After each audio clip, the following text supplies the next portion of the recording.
सुप्रसिद्ध चित्रपट अभिनेत्री ममता कुलकर्णी ही 25 वर्षांनी भारतात आली. काही महिन्यांआधी ती भारतात परत आल्याची माहिती तिच्या चाहत्यांना दिली होती. ती प्रामुख्याने महाकुंभमेळ्यासाठी इथे आले आहे असं तिने सांगितलं. ममता कुंभमेळ्यात पोहोचली आणि तिने सगळ्यांना आश्चर्याचा धक्काच दिला. ममता कुलकर्णीने सगळं सोडून आता ती संन्यासी बनली. कुंभनगरीत येऊन तिने संन्यास दीक्षा घेतली. इतकंच नाही तर तिने स्वतः पिंडदान देखील केलं. स्वतःचं नाव देखील बदललं आहे. ममता महाकुंभमेळ्यात किन्नर आखाड्याची महामंडलेश्वर बनली. ममताचे कुंभमेळ्यातील काही व्हिडिओ आणि फोटो सध्या सोशल मीडिया व्हायरल होत आहे. ममताने संगमच्या तीरावर संन्यास दीक्षा घेतली. सायंकाळी किन्नर आडा आचार्य महामंडलेश्वर लक्ष्मीनारायण त्रिपाठी यांच्या नेतृत्वाखाली त्यांचा पट्टा अभिषेक झाला. हर हर महादेवच्या जयघोषात त्यांना आखाड्यात धार्मिक ध्वजाखाली पट्टा अभिषेक करण्यात आला. दीक्षा घेतल्यानंतर ममताचं नाव श्रियामाई ममता नंदगिरी असं झालं आहे. चित्रपट अभिनेत्री ममता कुलकर्णी गुरुवारीच महाकुंभ नगरीत पोहोचली होती.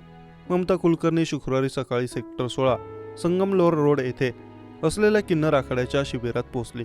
यानंतर तिचा संन्यास विधी सुरू झाला. आचार्य पुरोहित यांच्या उपस्थितीत सुमारे 2 तास संन्यास दीक्षा झाली. महामंडलेश्वर गर्गाचार्य मुचकुंद श्री पंचद शनाम जुना आखाड्याचे पीठाधीश्वर स्वामी महेंद्रानंदगिरी व इतर संतांच्या उपस्थितीत धार्मिक कार्यक्रम झाले. यानंतर सायंकाळी संगमाच्या काठावर पिंडदान झाले. आखाड्याच्या परंपरेनुसार ममता कुलकर्णी यांना प्रथम भगवी वस्त्रे परिधान करून नंतर पुष्पहार घालण्यात आला. वैदिक मंत्रांच्या उच्चारणादरम्यान त्यांच्या तिलकांना सिंदूर आणि हळद लावली गेली. ममताला दुधाने अभिषेक करण्यात आला. यावेळी त्यांच्या डोळ्यात अश्रू तरळले. ममता कुलकर्णी यांनी शुक्रवारी पहिल्यांदा लक्ष्मीनारायण त्रिपाठी यांची भेट घेतली. त्यानंतर किन्नर आखाड्याने ममता कुलकर्णी यांना महामंडलेश्वर ही पदवी देण्याची घोषणा केली. ज्याप्रमाणे एखादी संस्था, कंपनी किंवा सरकार वेगवेगळ्या पदांवर असलेले लोक चालवतात, त्याचप्रमाणे आखाडे चालवण्यासाठी साधू आणि संन्याशांना पदवी दिली जाते.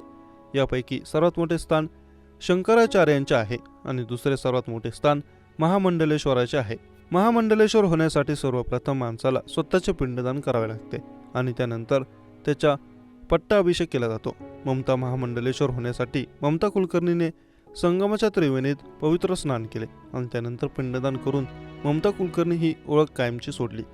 आता तिला ममता कुलकर्णी नाही तर श्री यमाई ममता नंदगिरी असे संबोधले जाईल आणि किन्नर आखाड्याचे महामंडलेश्वर मानले जाईल.